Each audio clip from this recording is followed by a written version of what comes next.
We continue our study today on all that Jesus taught. యేసు బోధించినదంతయు అనే మన అధ్యయనమును ఈరోజు కొనసాగిద్దాం. We've been looking at this for a number of weeks now. అనేక వారాల నుండి మనం దీన్ని ధ్యానిస్తూ ఉన్నాం. Concerning everything that Jesus taught by his life and his words. యేసుక్రీస్తు ప్రభువారు తన జీవితం ద్వారా మరియు ఆయన మాటల ద్వారా బోధించినంతయు మనం చూస్తూ ఉన్నాం. Because this is what he said before he went up to heaven, that we are to go and teach others to do everything he commanded. ఎందుకంటే యేసుక్రీస్తు ప్రభువారు పరలోకమునకు ఆరోహణము అయ్యేదానికి ముందు శిష్యులతో ఏం చెప్పారంటే, నేను మీకు ఆజ్ఞాపించినవన్నీ సమస్త జనులకు బోధించమని ఆయన చెప్పారు. So in order to understand that, we need to see what he taught by his life and his words. దీన్ని మనం అర్థం చేసుకోవాలంటే ఆయన జీవితం ద్వారా, ఆయన మాటల ద్వారా ఆయన ఏం బోధించారో దాన్ని మనం అర్థం చేసుకోవాలి. And it's only then that he said in the last verse of Matthew, Lo, I am with you always to the end of the age. అప్పుడు మాత్రమే మత్తయి సువార్త 28వ అధ్యాయంలో చివరిలో ఆయన చెప్పిన మాట నిజమవుతుంది. అదేంటంటే, ఇదిగో నేను యుగ సమాప్తి వరకు సదాకాలము మీతో కూడా ఉన్నాను. That promise is specifically given, if you read that last verse, only to those who do everything Jesus commanded and who teach others to do what Jesus commanded. ఈ వాగ్దానం ప్రత్యేకంగా ఎవరికి ఇవ్వబడిందంటే, మీరు చివరి వచనాన్ని జాగ్రత్తగా చూసినట్లయితే, ఎవరైతే యేసుక్రీస్తు ప్రభువారు ఆజ్ఞాపించిన సంగతులన్నిటినీ గైకొని ఇతరులకు బోధిస్తారో వారికే ఇది వర్తిస్తుంది. If that is your passion in life, to do everything Jesus commanded, యేసుక్రీస్తు ప్రభువారు ఆజ్ఞాపించిన వాటన్నిటినీ చేయటమే నీ ఆశగా ఉందా? and to teach others to do everything Jesus commanded, నీవు గైకొని వాటిని ఇతరులకు కూడా బోధించాలని, యేసు ప్రభువారు ఆజ్ఞాపించినవి బోధించాలని నీకు ఆశగా ఉందా? and with that end in view, you study the Gospels, study the life of Jesus, ఆ ఉద్దేశంతో నీవు సువార్తను చదివినట్లయితే, యేసుక్రీస్తు ప్రభువారి జీవితాన్ని చదివినట్లయితే and his teaching, you can have the perfect assurance that the Lord will be with you in a special way. ఆయన బోధించిందంతా చదివినట్లయితే యేసుక్రీస్తు ప్రభువారి యొక్క సన్నిధి ప్రత్యేకంగా నీతో ఉంటుంది. in which he is not with many other believers. ఆయన యొక్క సన్నిధి విశ్వాసులందరికీ సమానంగా ఏమి ఉండదు. So that's important for us to understand. దీన్ని మనం అర్థం చేసుకోవటం ఎంతో ప్రాముఖ్యమైనది. That's a great blessing to have the Lord say to us, Lo, I'm with you always. ఇదిగో సదాకాలం నేను మీతో కూడా ఉన్నాను అని యేసుక్రీస్తు ప్రభువారు మనతో చెప్పడం అది ఎంతో ఆశీర్వాదకరం కదా. Till the end of the age. యుగ సమాప్తి వరకు కూడా. Because you're going around doing what I've commanded and teaching others to do what I've commanded. I would urge you to meditate on that last verse of Matthew's Gospel.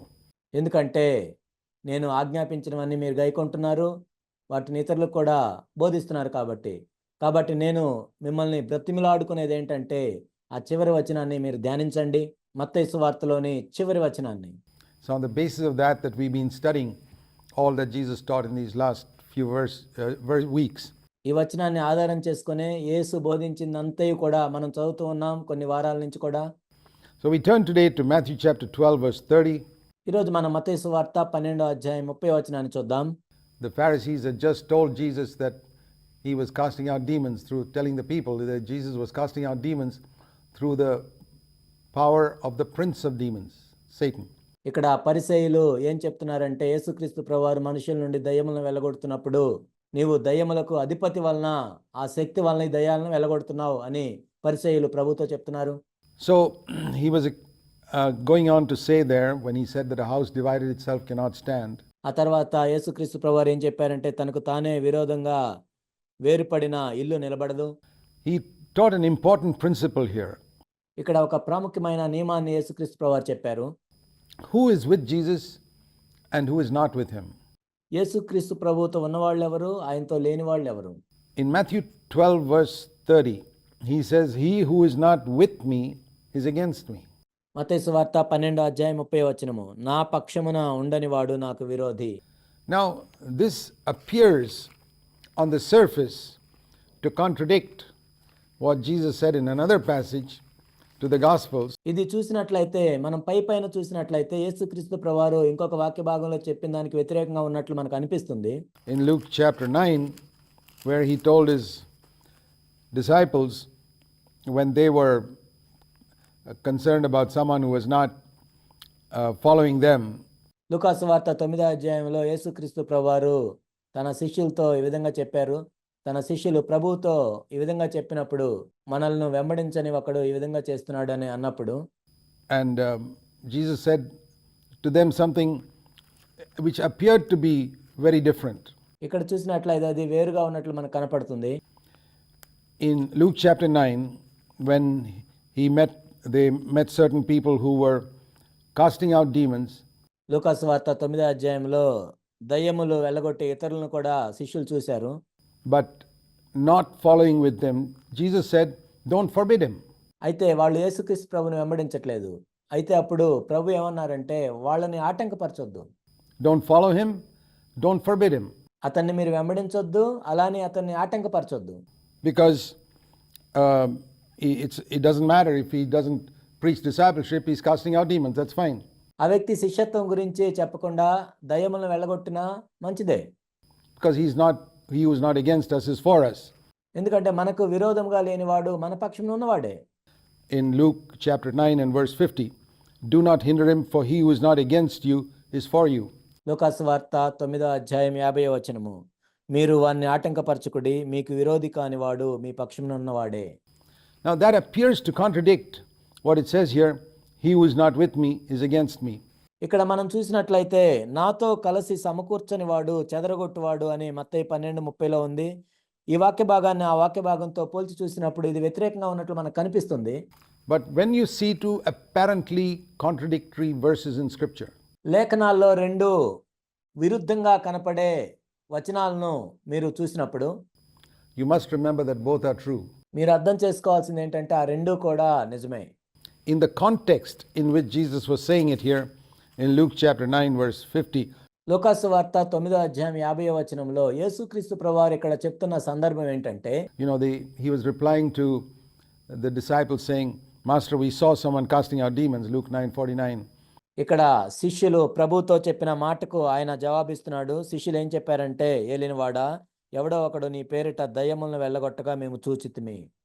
And we tried to hinder him. We wanted to stop him because he doesn't follow along with us. వాడు మనల్ని వెంబడించువాడు కాడు గనుక వాణ్ణి ఆటంకపరిచితమని చెప్పాను.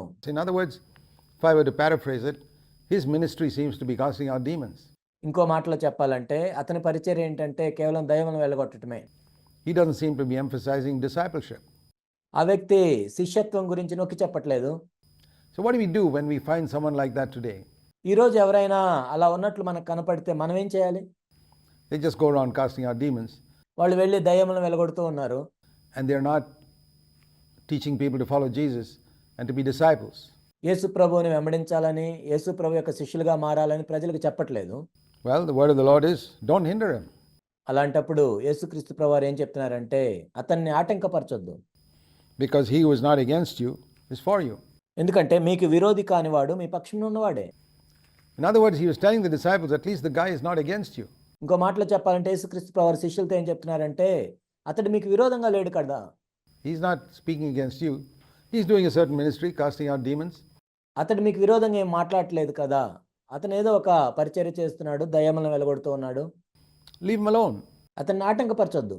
So the principle is, don't hinder him and don't join him. ఇక్కడ నియమం ఏంటంటే, అతన్ని ఆటంకపరచొద్దు, అతన్ని వెంబడించొద్దు. That's important to remember. He didn't say, okay, you fellas go and join him and do the same thing. No. అది ప్రాముఖ్యమైన విషయం. ఇక్కడ యేసుక్రీస్తు ప్రభువారు ఈ విధంగా చెప్పట్లేదు, అయితే మీరు వెళ్ళి అతన్ని వెంబడించండి అని చెప్పట్లేదు. Leave him alone, let him do his work, but you do what you're called to do, which is discipleship.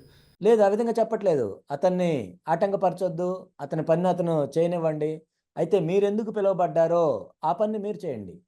It doesn't mean that we have to work together with people who have a different vision. వేరొక దర్శనం కలిగి ఉన్న వ్యక్తులతో మనం కలిసి పని చేయాలనేమీ లేదు. Because the work will get diluted. ఆ విధంగా కలిసి పనిచేసినట్లయితే పనిలో నాణ్యత తగ్గిపోతూ ఉంటుంది. If God has called you to make disciples, you must stick to that. నిన్ను శిష్యులుగా తయారు చేయడానికి ప్రభువు నిన్ను పిలిచినట్లయితే నీవు దాన్నే అంటిపెట్టుకొని ఉండాలి. But we don't hinder or speak against others who are casting out demons. అలానే మనం దయ్యములను వెళ్ళగొట్టే వారికి వ్యతిరేకంగా మాట్లాడాల్సిన అవసరం లేదు. We believe ultimately the Lord wants to make disciples, and that was the commission that he finally gave. మనం నమ్మేది ఏంటంటే, యేసుక్రీస్తు ప్రభువారు చివరిగా అప్పగించిన గొప్ప పని ఏంటంటే సమస్త జనులను శిష్యులుగా చేయాలనేది? to his disciples in Matthew 28 and verses 18 to 20. మత్తయి సువార్త 28వ అధ్యాయం 18 నుండి 20 వచనాల్లో యేసుక్రీస్తు ప్రభువారు తన శిష్యులకు ఈ గొప్ప పనిని అప్పగించారు. But remember, this was long before that. This is long before the day of Pentecost. కానీ మీరు చూసినట్లయితే ఇది పెంతికోస్తు దినానికంటే ఎంతో ముందు జరిగిన సంఘటన. There was no commission at that time to go and make disciples. ఆ సమయంలో మీరు వెళ్ళి సమస్త జనులను శిష్యులుగా చేయమనే పని ఏమీ అప్పగించబడలేదు. So if people were casting out demons, that was fine. If they didn't join up with Jesus and his disciples, that's okay. అప్పుడు దయ్యములను వెళ్ళగొడుతుంటే అది మంచిదే. యేసుక్రీస్తు ప్రభువును కానీ శిష్యులతో కానీ వాళ్ళు కలగపోయినా కానీ వాళ్ళు చేస్తున్న పని మంచిదే. But today the situation is different. కానీ ఇప్పుడు పరిస్థితులు పూర్తిగా భిన్నంగా ఉన్నాయి. We still follow the principle that we don't hinder someone who is doing that. ఇప్పటికీ మనం అదే నియమానికి కట్టుబడి ఉంటాం. ఈ విధంగా పరిచర్య చేసే వాళ్ళని మనం ఎవరిని ఆటంకపరచము. But we can't say that that person is doing the full purpose of God. కానీ ఆ వ్యక్తి ఇప్పుడు ఆ విధంగా చేస్తున్నట్లయితే దేవుని యొక్క సంపూర్ణ సంకల్పాన్ని నెరవేరుస్తున్నాడని మనం చెప్పలేము. The full purpose of God is you cast out demons, bring the person to Christ, make him a disciple, baptize him and make him a disciple. దేవుని యొక్క సంపూర్ణమైన సంకల్పం ఏంటంటే నువ్వు దయ్యాలను వెళ్ళగొట్టు, ఆ వ్యక్తిని యేసుక్రీస్తు ప్రభు దగ్గరికి తీసుకొచ్చి ప్రభు యొక్క శిష్యునిగా చేయి. అతనికి బాప్తిజం ఇచ్చి యేసుక్రీస్తు ప్రభు శిష్యునిగా చేయి. If that's not done, we don't hinder him, but we'll make it clear that that's not the calling of the church. ఒకవేళ ఆ విధంగా జరగకుండా ఉన్నట్లయితే ఆ వ్యక్తిని మనం ఏం ఆటంకపరచం, కానీ సంఘం యొక్క పిలుపు అది కాదు. And we have to make it clear to people who may be deceived by such a ministry also. అలాంటి పరిచర్య ద్వారా ఎవరైనా మోసపోతున్నట్లయితే వాళ్ళకు కూడా మనం ఆ ప్రజలకు వివరించాలి. So we must remember when we are reading the Gospels that certain things permitted, Jesus permitted. For example, he permitted the payment of tithe. మనం సువార్తలు చదువుతున్నప్పుడు యేసుక్రీస్తు ప్రభువారు కొన్ని విషయాలను అనుమతించారు. ఉదాహరణకు మనం చూసినట్లయితే ఆయన దశంభాగం చెల్లించమని అనుమతించారు. Lepers to go and show themselves to the priests. కుష్టు వ్యాధి బాగు చేయబడిన వాళ్ళు వెళ్ళి యాజకులకి కనపరుచుకోమని ప్రభు చెప్పారు. And even when one rich young ruler came to him and said, "What must I do to inherit eternal life?" ఒక ధనవంతుడైన యవనస్తుడైన అధికారి యేసుక్రీస్తు ప్రభు దగ్గరికి వచ్చి నేను నిత్య జీవం పొందటానికి ఏం చేయాలని అడిగినప్పుడు, What would you answer someone who asked you today, "How can I have eternal life?" ఈరోజు నీ దగ్గరకు ఎవరైనా వచ్చి నిత్య జీవాన్ని నేను పొందాలంటే ఏం చేయాలని నిన్ను అడిగితే నువ్వేం జవాబిస్తావు? Would you tell him keep the commandments? ఆజ్ఞలను పాటించమని నువ్వు చెప్తావా? But that's what Jesus said. కానీ యేసు ప్రభు అదే చెప్పారు కదా. You read in Mark chapter 10. That's one of those clear, many examples like this which show that the new covenant age had not yet started.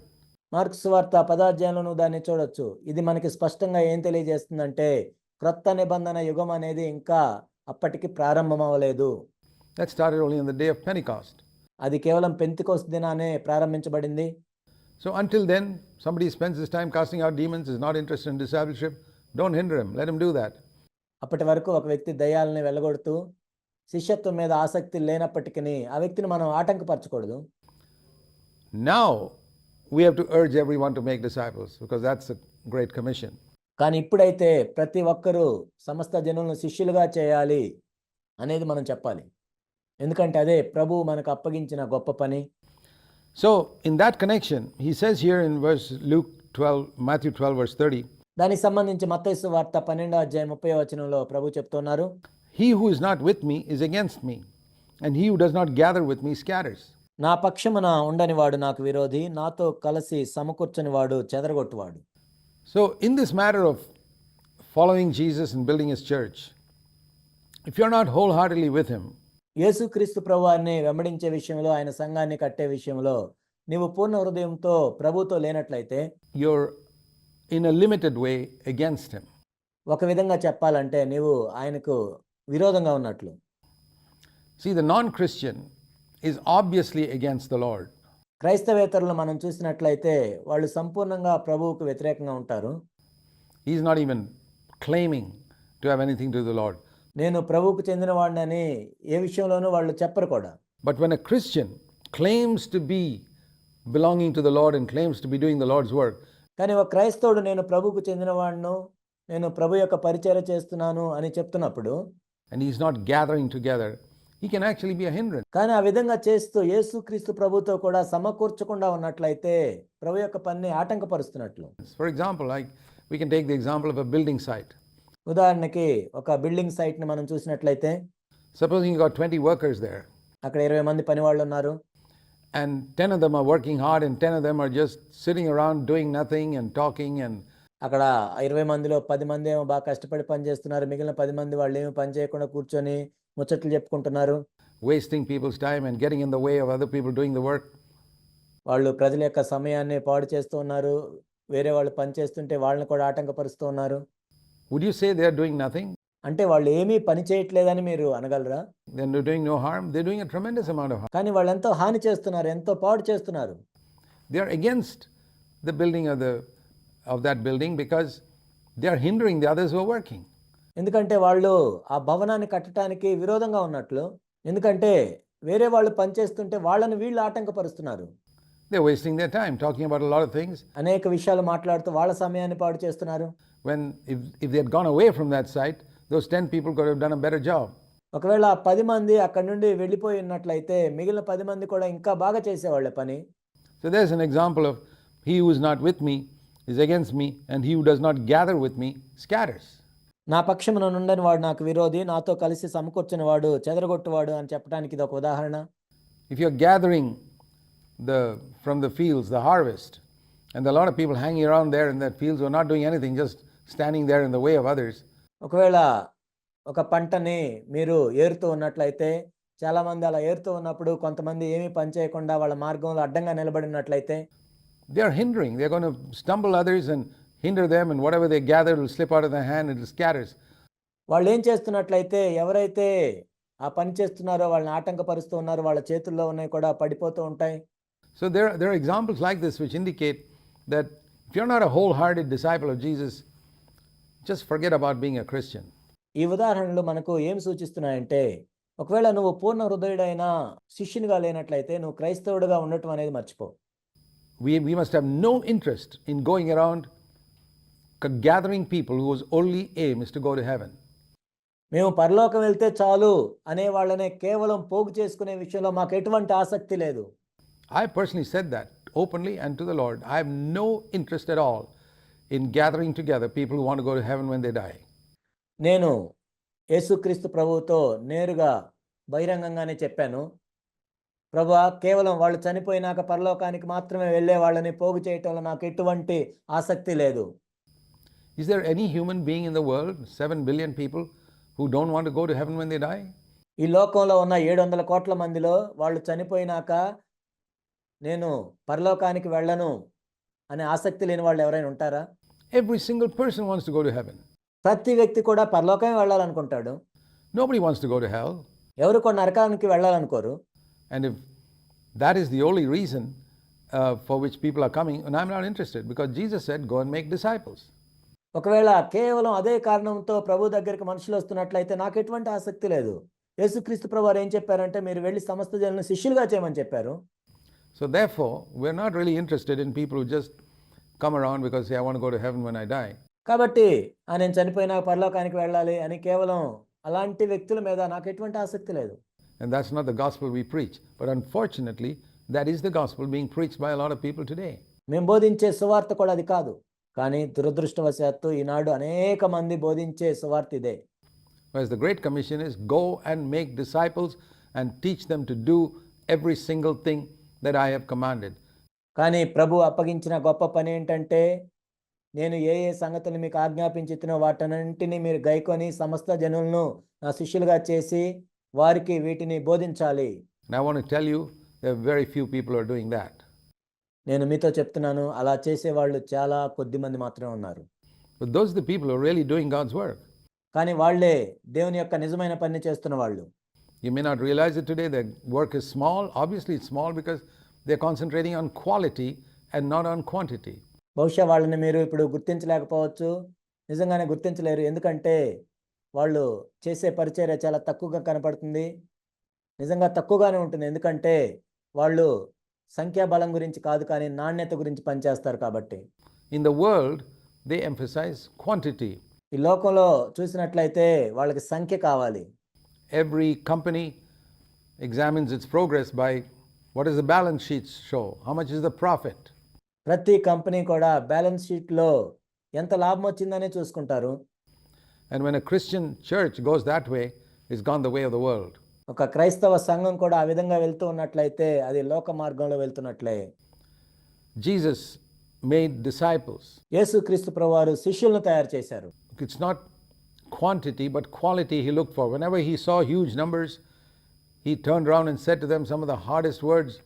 ఆయన సంఖ్యాబలాన్ని చూడలేదు కానీ నాణ్యతను మాత్రమే చూశారు. ఆయన ఎప్పుడైనా జనసమూహములను చూసిన వెంటనే ఏం చేసేవాళ్ళు అంటే ఆయన ఎంతో కఠినమైన మాటలు వాళ్ళతో చెప్పేవాళ్ళు.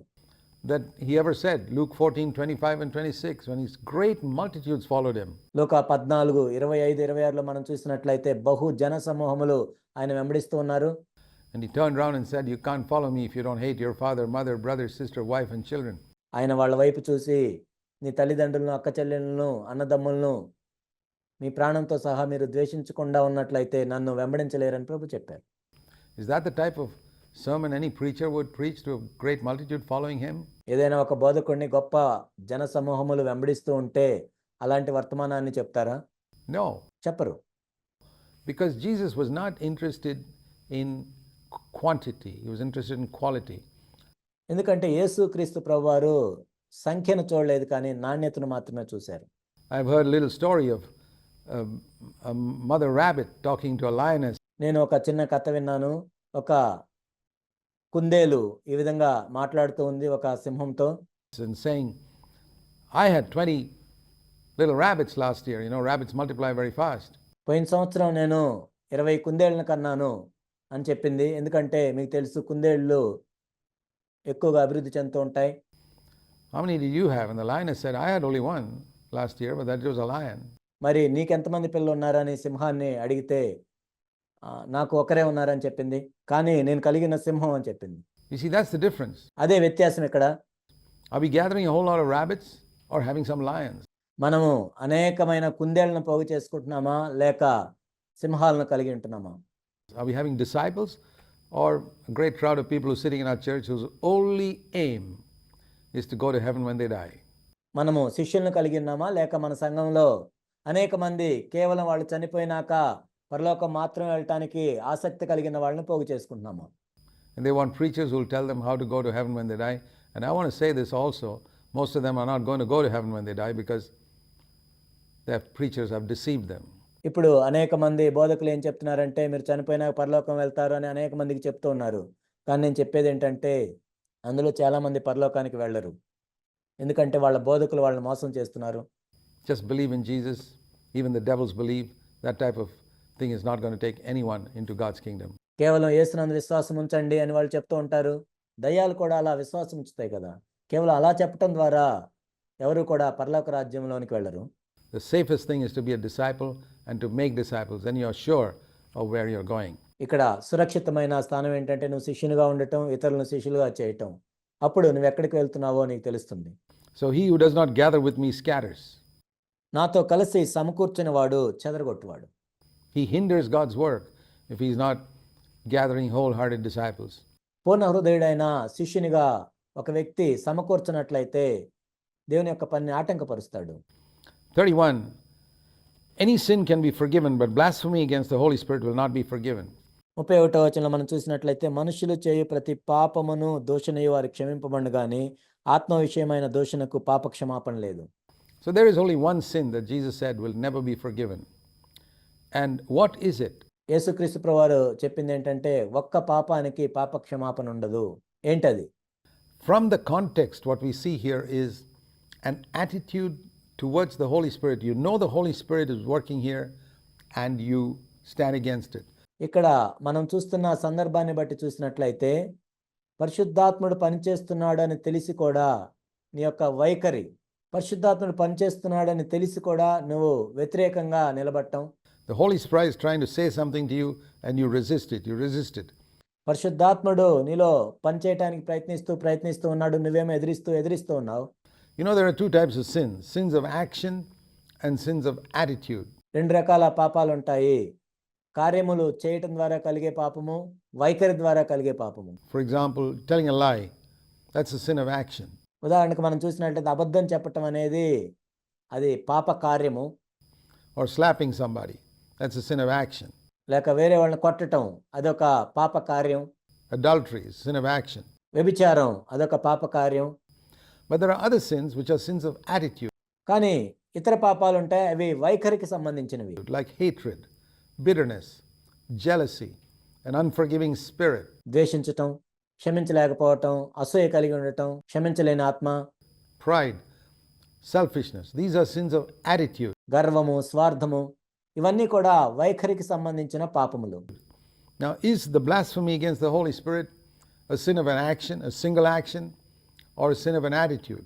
పరిశుద్ధాత్మకు వ్యతిరేకంగా ఇక్కడ పాపం చేయటం అనేది అది పాప కార్యమా లేక వైఖరా?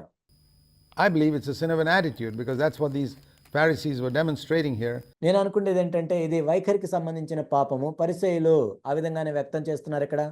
An attitude against the Holy Spirit. పరిశుద్ధాత్మకి వ్యతిరేకంగా కలిగి ఉండే వైఖరి.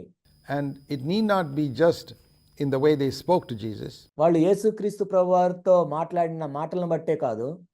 Today, it could be in an attitude where you resist and resist and resist the pleadings of the Holy Spirit. ఈనాడు మనం చూసినట్లయితే పరిశుద్ధాత్ముడు నీలో పనిచేయాలని ప్రయత్నం చేస్తున్నప్పుడు నువ్వు ఎదిరిస్తూ ఉన్నావు. Till you cross a line and the Holy Spirit just stops pleading with you. That can happen. నువ్వు ఒకసారి గీత దాటిన తర్వాత ఇక పరిశుద్ధాత్ముడు నిన్నేమి బతిమిలాడ్డు, ఆ విధంగా జరుగుతుంది. Now, the important thing is not to define what the sin against the Holy Spirit is. ఇక్కడ ప్రాముఖ్యమైనది ఏంటంటే పరిశుద్ధాత్మకు వ్యతిరేకమైన పాపం ఏంటి అని మనం నిర్వచనం చెప్పటం కాదు. What is more important is to know whether you have committed it or not. ఇక్కడ అత్యంత ప్రాముఖ్యమైనది ఏంటంటే నువ్వు చేసావా లేదా ఆ విధంగా. It doesn't matter. Definition is not important. ఇక్కడ నిర్వచనం అనేది ప్రాధాన్యమైనది కాదు. It's not, for example, the definition of humility is not the main thing. The important thing is to be humble. ఇక్కడ మనం ఒక ఉదాహరణ చూసినట్లయితే దీనత్వము అంటే ఏమిటి అని నిర్వచనం చెప్పటం ప్రాముఖ్యమైనది కాదు, దీనునిగా ఉండటమే ప్రాముఖ్యమైనది. So in the same way, in this area, the important thing is not a definition, which is what a lot of people seek. What is the sin against the Holy Spirit? ఇక్కడ కూడా అనేక మంది చూస్తున్నట్లుగా పరిశుద్ధాత్మకు వ్యతిరేకమైన పాపం ఏంటి అని దానికి నిర్వచనం చెప్పటం కాదు. That's not important to know అది ప్రాముఖ్యమైనది కాదు తెలుసుకోవటానికి. because it's not very clear what exactly it is, and we don't want to be wrong here. ఎందుకంటే ఇక్కడ స్పష్టంగా తెలియజేయబడలేదు కాబట్టి మనము తప్పుగా అర్థం చేసుకోకూడదు. But one thing we can be sure of, we can know definitely whether we have committed it, and that's enough. కానీ ఒకటి మనం నిశ్చయంగా తెలుసుకోవచ్చు, మనము పరిశుద్ధాత్మకు వ్యతిరేకంగా పాపం చేశామా లేదా అనేది మనం తెలుసుకోవచ్చు. How do we know whether we've committed the sin against the Holy Spirit or not? పరిశుద్ధాత్మకు విరోధంగా మనం పాపం చేశామా లేదా అని ఎలా తెలుసుకోగలం? It's the Holy Spirit who brings us to repentance. ఎందుకంటే పరిశుద్ధాత్ముడే మనలోనికి మారు మనసును తీసుకొని వస్తాడు. Look at this verse, for example, in Acts chapter 11 and verse 18. అపోస్తల కార్యములు 11వ అధ్యాయం 18వ వచనం మనం చూసినట్లయితే, The last part. God has granted to the Gentiles repentance that leads to life. అట్లయితే అన్యజనులకును దేవుడు జీవార్థమైన మారు మనసు దయచేసి ఉన్నాడని చెప్పుకొనుచు దేవుణ్ణి మహింపరిచిరి. That is through the Holy Spirit's working. ఇది పరిశుద్ధాత్మని కార్యం. All the working of God today in the world, in people's lives, is through the Holy Spirit. ఈనాడు ఈ లోకంలో మనుషుల్లో జరిగే ప్రతి దేవుని కార్యము కూడా పరిశుద్ధాత్మని వల్లనే జరుగుతుంది. So the Holy Spirit led people to repentance. పరిశుద్ధాత్ముడే ప్రజలను మారు మనసు పొందినట్లు ప్రేరేపిస్తాడు. So if you find in your heart a desire to turn from sin, మీ హృదయంలో మీరు పాపము నుండి నేను తిరగాలి అనే కోరికను ఇప్పుడు మీరు కలిగి ఉన్నట్లయితే, to repent, to turn around, మారు మనసు పొందాలని, తిరగాలని, then you can be absolutely sure that you have not committed the sin against the Holy Spirit. దాన్ని బట్టి మీరు తెలుసుకోవచ్చు మీరు పరిశుద్ధాత్మకు వ్యతిరేకంగా పాపం చేయలేదని. No matter what you have spoken against the Holy Spirit or what you have done in your life, however great crimes you have committed, పరిశుద్ధాత్మకు విరోధంగా నువ్వేం మాట్లాడావన్నది కాదు, లేకపోతే నీ జీవితంలో ఎన్ని నేరాలు చేసావన్నది కాదు, ఎన్ని చేసావన్నది కాదు. you have not sinned against the Holy Spirit పరిశుద్ధాత్మనికి వ్యతిరేకంగా మీరు పాపం చేయలేదు. if there is the slightest desire in you to turn around and come back to the Lord. మీలో కొంచెమైన ఆసక్తి ఉన్నట్లయితే నేను మరలా తిరిగి ప్రభు దగ్గరికి రావాలి అనే కొంచెం ఆశ ఉన్నా, That is the test. అదే పరీక్ష. Because in a person who has committed that sin of blasphemy against the Holy Spirit stop pleading with that person. ఎందుకంటే ఒక వ్యక్తి పరిశుద్ధాత్మకు వ్యతిరేకంగా విరోధంగా దూషణ చేసినట్లయితే పరిశుద్ధాత్ముడు ఆ వ్యక్తిలో పనిచేయటం మానేస్తాడు. And he will never have a desire to repent. అప్పుడు ఆ వ్యక్తికి మారు మనసు పొందాలి అనే కోరిక కూడా ఉండదు. ఇంకా He'll be hard and he can sin and have no desire to repent. He makes a joke of sin. ఆ వ్యక్తి యొక్క హృదయం ఎంతో కఠినంగా మారి పాపం చేసి కూడా మారు మనసు పొందాలని ఉండదు. పాపాన్ని ఒక జోక్ లాగా తీసుకుంటాడు. I think in my whole life I can think of only one person I have ever met like that. నా జీవితం మొత్తంలో నేను ఒక వ్యక్తిని, అలాంటి వ్యక్తిని కలిశాను. Who could sin and make a joke of the whole thing. I was amazed. ఆ వ్యక్తి పాపం చేసేవాడు, ఆ తర్వాత మొత్తం జోక్ లాగా చూసేవాడు. He could go and commit adultery and make a joke of the whole thing. ఆ వ్యక్తి వ్యభిచారం చేసి ఆ మొత్తాన్ని ఒక జోక్ లాగా చూసేవాడు. And he was supposed to be a Christian. కానీ ఆ వ్యక్తి ఒక క్రైస్తవుడు. Well, there I would say it's possible that he had committed a sin against the Holy Spirit, that he had resisted the Holy Spirit so long. అలాంటి వ్యక్తికి సంబంధించి నేను చెప్పగలను, బహుశా ఆ వ్యక్తి పరిశుద్ధాత్మకు విరోధంగా దూషించుంటాడు. అందుకే పరిశుద్ధాత్ముడు ఆ వ్యక్తిలో పనిచేయటం మానేసి ఉంటాడు. That the Spirit of God, his conscience was hardened and he had no desire to turn. అతని యొక్క మనస్సాక్షి ఎంతో కఠినపరచబడి మరలా తిరిగి రాలేనంతగా ఆయన కఠినపరచబడ్డాడు. So, but we are not here to judge who's committed that sin or not. కానీ ఇప్పుడు ఆ పాపాన్ని ఎవరు చేశారు ఎవరు చేయలేదని తీర్పు తెచ్చడానికి మనం ఇక్కడ లేము. I'm still only guessing. నేను అలా అనుకుంటున్నాను అంతే.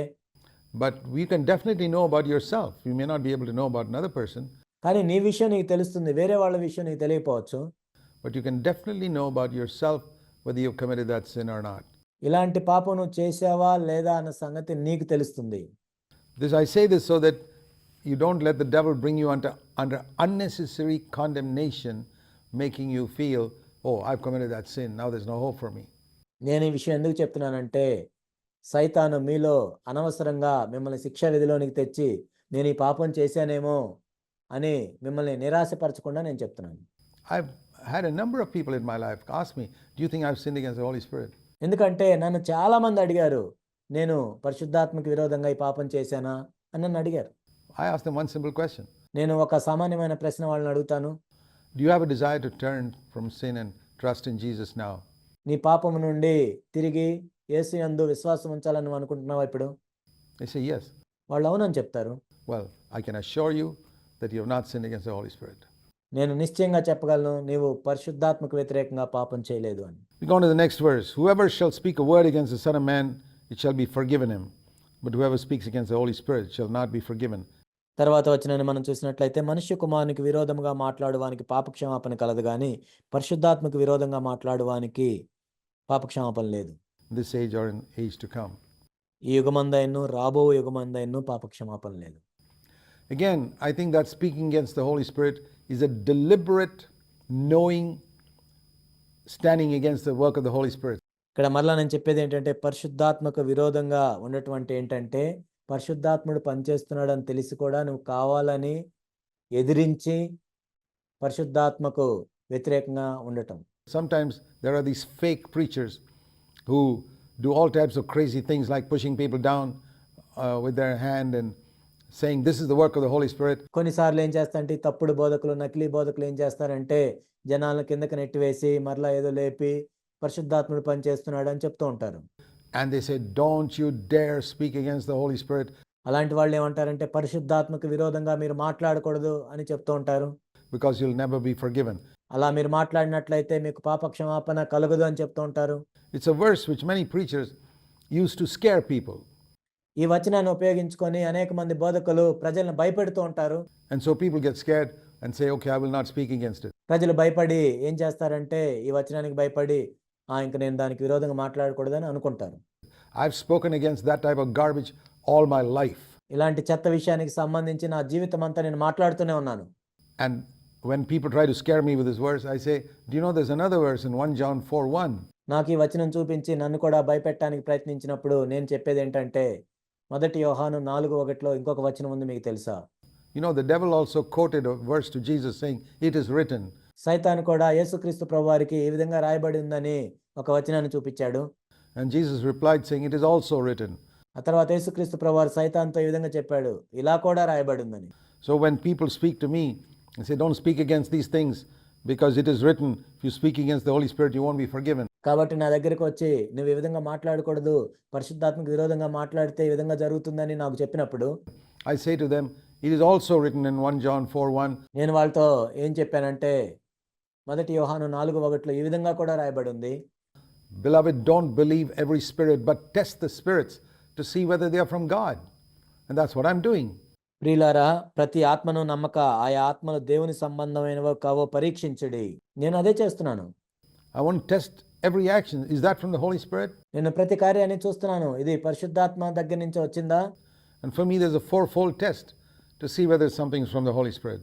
పరిశుద్ధాత్మ దగ్గర నుంచి వచ్చిందా లేదా అని చెప్పడానికి 4 గంటల పరీక్ష నేను పెడుతూ ఉంటాను. Did Jesus do it? యేసుక్రీస్తు ప్రభువారు చేశారా ఆ విధంగా? Did Jesus teach it? యేసుక్రీస్తు ప్రభువారు బోధించారా? Did the apostles do it? అపోస్తులు ఆ విధంగా ఏమైనా చేశారా? Did the apostles teach it? లేక అపోస్తులు ఆ విధంగా బోధించారా? And if it's no on all 4 counts, I say I reject it. ఈ 4 కూడా కాదు కాదు కాదు అని వస్తే నేను వాటిని తిరస్కరిస్తాను. That's not from the Holy Spirit. ఎందుకంటే పరిశుద్ధాత్మ దగ్గర నుంచి వచ్చింది కాదు ఇది. Because if it is from the Spirit, I'll see it in one of these 4 areas. ఎందుకంటే పరిశుద్ధాత్మ దగ్గర నుంచి ఇది వచ్చినట్లయితే ఈ 4 విషయాల్లో ఎక్కడో చాటు ఉంటుంది. So we should not be afraid to test the spirits. ఆత్మలను పరీక్షించే విషయంలో మనం భయపడాల్సిన అవసరం లేదు. If you don't do that, you're disobeying 1 John 4:1. ఒకవేళ ఆ విధంగా నువ్వు చేయకుండా ఉన్నట్లయితే మొదటి యోహాను 4:1కి నీవు అవిధేయత చూపిస్తున్నావు. And you deserve to be deceived ఆ విధంగా మోసగించబడటానికి నీవు యోగ్యుడివి. because you're not obeying God's word. ఎందుకంటే నువ్వు దేవుని యొక్క వాక్యానికి విధేయత చూపించట్లేదు కాబట్టి. And that's how so many people are deceived, because they are scared by this verse. అందుకే అనేక మంది ఈనాడు మోసగించబడుతున్నారు, ఎందుకంటే ఈ వచనాన్ని చూసి వాళ్ళు భయపడుతున్నారు కాబట్టి. Don't allow anybody to scare you by quoting scripture లేఖనాన్ని చూపించి ఎవరు మిమ్మల్ని భయపెట్టకుండా మీరు చూసుకోవాలి. when there's some other scripture which tells you to test every single spirit and every single manifestation, because there's a lot of deception going on in Christendom right now. ఎందుకంటే మరొక చోట వాక్యం విధంగా తెలియజేస్తుంది, ప్రతి ఆత్మను పరీక్షించమని, ప్రతి విధమైన కార్యాన్ని పరీక్షించమని. ఎందుకంటే ఈ లోకంలో ఎంతో మోసం జరుగుతుంది క్రైస్తవ్యంలో. Just like the Bible says, deceiving spirits will flood Christendom in the last days. ఎందుకంటే బైబిల్లో కూడా చెప్పబడింది, చివరి దినాల్లో మోసగించే ఆత్మలు వరద వలె వస్తాయని. So here it says in verse 32 also, whoever speaks against the Son of Man will be forgiven. కాబట్టి ఇక్కడ మనం 32వ వచనంలో చూసినట్లయితే, మనుష్య కుమారునికి విరోధముగా మాట్లాడువానికి పాప క్షమాపణ కలదు. This is an amazing verse. ఇది ఎంతో అద్భుతమైన వాక్యం. He's not just telling the Pharisees that they are forgiven for speaking against him at that time and calling him the ruler of demons or working with the ruler of demons. యేసుక్రీస్తు ప్రభువారు కేవలం పరిసయ్యుల గురించి చెప్పిన మాట కాదు ఇది. ఆయన్ను దయ్యములకు అధిపతి అన్నారని, లేకపోతే దయ్యములతో కలిసి పనిచేస్తున్నారని అప్పుడన్న మాటల గురించి మాత్రమే కాదు ఇది. He's saying whoever for the next 2,000 or 10,000 years ఆయన ఏం చెప్తున్నారంటే, ఎవరు మాట్లాడినా వచ్చే 2000 సంవత్సరాలైనా 10,000 సంవత్సరాలైనా whoever speaks a word against the Son of Man is forgiven. Jesus is offering forgiveness to every single person who speaks against him. మనుష్య కుమారునికి విరోధముగా మాట్లాడడానికి పాప క్షమాపణ కలదు. యేసుక్రీస్తు ప్రభు వారికి ఎవరైతే విరోధంగా మాట్లాడబోతున్నారో ప్రతి ఒక్కరికి కూడా ఆయన పాప క్షమాపణ ఇస్తున్నారు. What an attitude to have నిజంగా ఎంత గొప్ప వైఖరి కదా ఇది. when we say we want to be like Jesus. యేసు వలె ఉండాలి అని నేను అనుకుంటున్నాను అని మనం చెప్తున్నప్పుడు, Every Christian says, I want to be like Jesus. ప్రతి క్రైస్తవుడు చెప్తాడు, నేను యేసు వలె ఉండాలనుకుంటున్నానని. What does it mean to be like Jesus? Well, here's one area we can be like him. యేసు వలె ఉండటం అంటే ఏంటి? ఈ విషయంలో యేసు వలె మనం ఉండొచ్చు.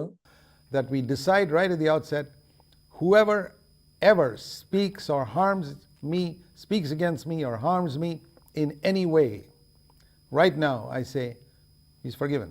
ఇప్పుడే మనం నిర్ణయించుకోవచ్చు, నాకు విరోధంగా మాట్లాడిన వాళ్ళు ఎవరైనా సరే, లేక ఎవరైనా నన్ను గాయపెట్టినా సరే, వాళ్ళందరూ క్షమించబడతారు అని మనం నిర్ణయించుకోవచ్చు. I have nothing against him. I'm not going to hold anything against him. I will not keep a grudge against him even for a single moment, leave alone for a single day. వాళ్ళకి విరోధంగా నేనేమి పెట్టుకోను. వాళ్ళ మీద నేనేమి పగబెట్టుకోను. ఒక్క క్షణమైనా వాళ్ళకి విరోధంగా నేనేమి పెట్టుకోను. ఒక్క రోజు కాదు, ఒక్క క్షణమైనా. He is forgiven. ఆ వ్యక్తి క్షమించబడ్డాడు. He is forgiven because he doesn't know what he's doing. He doesn't know what a serious crime it is. ఆ వ్యక్తి క్షమించబడతాడు. ఎందుకంటే అతను ఏం చేస్తున్నాడో అతనికి తెలియదు. అది ఎంత నేరమో అతనికి తెలియదు. To speak against a child of God. He doesn't know it. దేవుని బిడ్డకు వ్యతిరేకంగా మాట్లాడటం అనేది అతనికి తెలియదు. If he knew it, he wouldn't dare to do it. ఒకవేళ అతనికి తెలిసుంటే ఆ విధంగా మాట్లాడటానికి అతడు ధైర్యం చేయడు. But he's so blind. He's so lacking in spiritual intelligence అతనెంతో గుడ్డివాడు, ఆత్మ సంబంధమైన వివేచన లేనివాడు. that he speaks against God's children. Forgive him. దేవుని బిడ్డలకు వ్యతిరేకంగా మాట్లాడతారు. క్షమించండి ఆ వ్యక్తిని. He's a spiritual idiot. ఆత్మ సంబంధంగా చూస్తే ఆ వ్యక్తి బుద్ధి లేనివాడు. What do you do with an idiot who comes and says some foolish things to you on the road? Road మీద నువ్వు వెళ్తున్నప్పుడు ఒక బుద్ధి లేని వ్యక్తి వచ్చి ఏదో మాట్లాడితే నువ్వే విధంగా స్పందిస్తావు? You don't pick up a fight with him. ఆ వ్యక్తితో నువ్వేమీ పోట్లాట పెట్టుకోవు. In the same way, there are spiritual idiots who keep on criticizing God's people and criticizing God's servants and finding fault with them. ఆ విధంగానే ఆత్మ సంబంధమైన బుద్ధి లేని వాళ్ళు కూడా ఉంటారు. వాళ్ళు ఎప్పుడు దేవుని సేవకులకు విరోధంగా నేరం మోపుతూ ఉంటారు. దేవుని పిల్లలకు వ్యతిరేకంగా నేరం మోపుతూ ఉంటారు. వాళ్ళలో తప్పులు వెతుకుతూ ఉంటారు. Leave them alone. వాళ్ళని విడిచిపెట్టండి. Just treat them like the dumb idiots you meet on the road, perhaps. Road మీద మీరు కలుసుకునే బుద్ధి లేని వాళ్ళలాగా వాళ్ళని చూసి విడిచిపెట్టండి. And ignore them. Forgive them. వాళ్ళని విడిచిపెట్టండి, క్షమించండి. Don't take it seriously what they say, వాళ్ళు చెప్పేదాన్ని ఏదో తీవ్రంగా తీసుకోవద్దు. because there's spiritual idiocy, just like there is normal idiocy. మామూలుగా బుద్ధి లేని వాళ్ళు ఎలా ఉంటారో ఆత్మ సంబంధంగా కూడా బుద్ధి లేని వాళ్ళు ఉంటారు. We go on to the next verse, Matthew chapter 12 and verse 33. మత్తయి సువార్త 12:33 చూద్దాం. He's continuing to speak on the same subject, really. ఆయన అదే అంశం మీద మాట్లాడుతూ ఉన్నారు. He says it's not just a question of slightly changing your words and your behavior. Just, okay, in future I won't do this particular thing. ఇక్కడ మనం చూసినట్లయితే ఏదో మన వైఖరిని కొద్దిగా మార్చుకోవటమో లేకపోతే మన మాటలను కొద్దిగా మార్చుకోవటమో కాదు. లేదు ఇంకా ఈ పనిని నేను చేయను అని అనుకోవటం కాదు. That doesn't solve the problem. అది సమస్యకు పరిష్కారం కాదు. Because that is external refinement. ఎందుకంటే అది బాహ్య సంబంధంగా ఏదో కొద్దిగా మార్చుకోవటం. Management seminars conducted by companies for management executives teach people to refine their external behavior so that sales can improve and working together in a company can improve. చాలా కంపెనీలో మనం చూసినట్లయితే మేనేజ్మెంట్ ఎగ్జిక్యూటివ్స్కి సెమినార్లు పెడుతూ ఉంటారు. బాహ్యంగా ఏ విధంగా ప్రవర్తించాలో ఆ విధంగా సేల్స్ పెరగటానికి లేకపోతే కలిసి బాగా పనిచేయటానికి. They're all seeking their own gain and benefit and profit. వాళ్ళ సొంత లాభం కోసం ఇవన్నీ చేస్తూ ఉంటారు, లాభాల కోసం చేస్తుంటారు. But here he says this is not going to solve the problem as far as Christianity is concerned. కానీ క్రైస్తవ్యానికి సంబంధించి ఆ విధంగా పనిచేయదు. You have to make the total tree good and then its fruit will be good, or make the tree bad and the fruit will be bad. చెట్టు మంచిదైతే ఫలాలు మంచిగా ఉంటాయి, చెట్టు చెడ్డదైతే ఫలాలు చెడ్డగా ఉంటాయి. The tree is known by its fruit. చెట్టు దాని పండు వలన తెలుస్తుంది. For example, if you have a tree in your garden ఉదాహరణకి మీ తోటలో ఓ చెట్టు ఉంది, that's producing, let's say, bad mangoes. అది చెడ్డ మామిడికాయలను ఫలిస్తూ ఉంది. As soon as it comes out, it's rotten. You can see that it's rotten. అది బయటకు వచ్చిన వెంటనే అది కుళ్ళిపోయినట్లు మీకు అర్థమవుతుంది. It's very, very bad. చాలా చెడ్డగా ఉంది అది. And you can do one thing. మీరు ఒక పని చేయొచ్చు ఇక్కడ. You can keep cutting off the fruit మీరు ఆ ఫలాల్ని కట్ చేస్తూ ఉండొచ్చు. and go and buy some really good mangoes in the market మార్కెట్లోకి వెళ్ళి మంచి మామిడికాయలు కొనుక్కొని and tie it up here and there in the branches of that tree and fool everybody who passes by your house. ఆ మామిడి పండ్లని చెట్టుకి కొమ్మకి అక్కడ మీరు వేలాడదీసి అటు వెళ్ళే వాళ్ళందరినీ మీరు మోసం చేయొచ్చు. That you got a fantastically rich mango tree. ఎంత మంచి మామిడి చెట్టు నువ్వు కలిగి ఉన్నావు అని అందరూ అనుకోవచ్చు. So much of fruit and such luscious fruit. ఎంత మంచి ఫలాలు ఉన్నాయి, ఎంత బాగా ఉన్న ఫలాలు ఉన్నాయి. But it's a deception. కానీ అది ఒక పెద్ద మోసం. The real tree is producing a lot of corrupt mangoes. కానీ నిజానికి ఆ చెట్టును చూసినట్లయితే అది ఎంతో కుళ్ళిపోయిన చెడిపోయిన ఫలాలను ఫలిస్తుంది. But you're not letting anybody see it because as soon as it comes up, you cut it off. కానీ అది ఎవరు చూడకుండా నువ్వు అది వచ్చిన వెంటనే cut చేసేస్తున్నావు. You're buying some good mangoes from the market మార్కెట్కి వెళ్ళి మంచి మామిడి పండ్లని కొని and tying it up here and there carefully in the branches, and people thinking that's the fruit of the tree. కొమ్మలకు అక్కడక్కడ కట్టి వేలాడదీస్తున్నావు. చూసేవాళ్ళేమో అది నిజంగా ఆ చెట్టే ఫలిస్తుందని అనుకుంటున్నారు. This is a perfect picture of many Christians. అనేక మంది క్రైస్తవుల విషయంలో ఇది ఎంతో సరి అయిన సాదృశ్యం. They cover up all the wrong things that they do in secret, in darkness. వాళ్ళు రహస్యంలో చీకట్లు చేసే చెడ్డ పనులన్నిటినీ కూడా ఎంతో జాగ్రత్తగా కప్పివేసుకుంటూ ఉంటారు. And in their homes and many other places. ఇంట్లో అనేక చోట్ల. But they put on all this good fruit in the presence of others. కానీ వేరే వాళ్ళ ముందు మంచి ఫలాలు కట్టుకొని ఉంటారు. To fool passers-by, to fool others who know them that they're godly people. అటు వెళ్ళే వాళ్ళని లేకపోతే వాళ్ళకు తెలిసిన వాళ్ళని వీళ్ళెంతో దైవభక్తి కలిగిన వాళ్ళు అని మోసం చేస్తూ ఉంటారు. And Jesus says that's not the answer. యేసుప్రభు ఏం చెప్తున్నారంటే అది పరిష్కారం కాదు. You need to make the whole tree good. That's why John the Baptist said, చెట్టంతా మంచిగా నువ్వు చేయాలి. అందుకే బాప్తిసం ఇచ్చే యోహాను చెప్పాడు, the axe is laid to the root of the tree. గొడ్డలి చెట్ల వేరున ఉంచబడింది. We can say that the old covenant, under the law, God gave Israel a pair of scissors. పాత నిబంధనలో మనం చూసినట్లయితే దేవుడు పాత నిబంధనలో ఉన్న వాళ్ళకి కత్తిరిచ్చాడు. To cut off bad fruit as soon as it came. ఒక చెడ్డ ఫలం వచ్చిన వెంటనే కత్తిరించడానికి. And so you found in Israel, you found hardly any murder and adultery and theft, etc. అందుకే ఇజ్రాయెల్లో మీరు చూసినట్లయితే వ్యభిచారం కానీ దొంగతనం కానీ ఒక హత్య కానీ ఇలాంటివి ఎక్కువగా కనపడవు. Because the commandments were there. That was like fruit that cut off, that was like scissors that cut off the bad fruit immediately. ఎందుకంటే ఆజ్ఞలు ఇవ్వబడ్డాయి. ఆజ్ఞలు కత్తెర లాంటివి. ఆ చెడ్డ ఫలం వచ్చిన వెంటనే కత్తిరిస్తూ ఉంటుంది. Whereas in the other nations around Israel, there was terrible sin. కానీ వేరే దేశాల్లో మనం చూసినట్లయితే ఇశ్రాయేల్ చుట్టుపక్కల ఉన్న దేశాల్లో ఎంతో భయంకరమైన పాపము జరుగుతుంది. But they had a pair of scissors. They were just as bad, but the pair of scissors immediately nipped everything so they didn't develop, so the nation had a good testimony. కానీ ఇశ్రాయేల్ వాళ్ళు ఒక కత్తెర కలిగి ఉన్నారు కాబట్టి ఆ చెడ్డ ఫలం వచ్చిన వెంటనే వాళ్ళు కత్తిరిస్తూ ఉన్నారు కాబట్టి ఇతర దేశాల కంటే వాళ్ళు మంచి సాక్ష్యాన్ని కలిగి ఉన్నారు. But it did not make the tree good. కానీ అది చెట్టుని మంచిగా మార్చలేదు. In the new covenant, God has taken away the pair of scissors. క్రొత్త నిబంధనలో అయితే దేవుడు ఆ కత్తెరను తీసివేసి Jesus came with an axe. యేసుక్రీస్తు ప్రభువారు గొడ్డలతో వచ్చారు. As you read in Matthew chapter 3, and laid it to the root of the tree to cut it from its root. మత్తయి సువార్త 3వ అధ్యాయంలో మనం చూసినట్లుగా ఆ గొడ్డల్ని చెట్ల వేరు దగ్గరికి తీసుకువెళ్ళి ఆ వేరుని తీసివేసినట్లుగా. You know, once the bad tree is cut from the root, it can't produce any bad fruit. And Jesus has planted a good tree. ఒకసారి చెడ్డ చెట్టు వేరులతో సహా తీసివేసినట్లయితే అది చెడ్డ ఫలాన్ని ఫలించలేదు. ఆ తర్వాత యేసుక్రీస్తు ప్రభువారు మంచి చెట్టును నాటారు. A tree that produces good fruit. Then you don't have to go to the market ఆ చెట్టు మంచి ఫలాలనే ఫలిస్తుంది. అప్పుడు నువ్వు మార్కెట్కి వెళ్ళాల్సిన అవసరం లేదు. to buy good mangoes to fool people, because you're not interested in fooling people now. You're interested in having a really good tree. మార్కెట్కి వెళ్ళి మంచి ఫలాలని తీసుకొచ్చి మనుషుల్ని మోసం చేయాల్సిన అవసరం లేదు. ఎందుకంటే మనుషుల్ని మోసం చేయాలని ఆశ కూడా నీకు లేదు. కానీ నువ్వు మంచి చెట్టుని కలిగి ఉండాలనే ఆశ నీకుంది. So that's the point here. You make the tree good, and then its fruit will be good. అదే ఇక్కడ మనం చూస్తున్నాము. చెట్టు మంచిదైతే ఫలము కూడా మంచిగానే ఉంటుంది.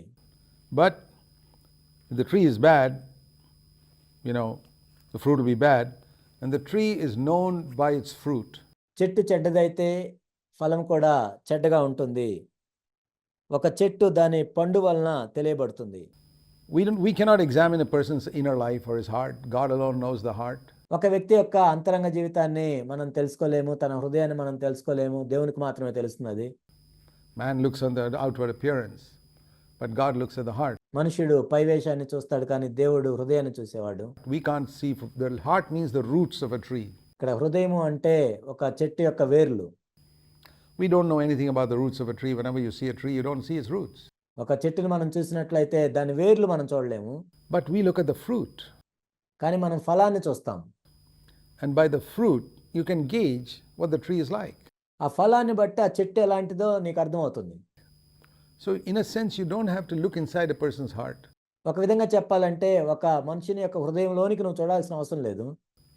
The fruit that comes out of that tree is an indication. Jesus said, by their fruit you shall know them. ఆ చెట్టు నుండి బయటకు వచ్చేదే మనకు ఒక గుర్తుగా ఉంటుంది. యేసుప్రభు ఏం చెప్పారంటే వారి ఫలం వలన మీరు వాళ్ళని తెలుసుకుంటారు. You shall know by its fruits. He warned us against false prophets in Matthew 7. వాళ్ళ ఫలముల వలన మీరు వాళ్ళని తెలుసుకుంటారు. మత్తయి సువార్త 7వ అధ్యాయంలో అబద్ధ ప్రవక్తల గురించి ఆయన మనల్ని హెచ్చరించారు.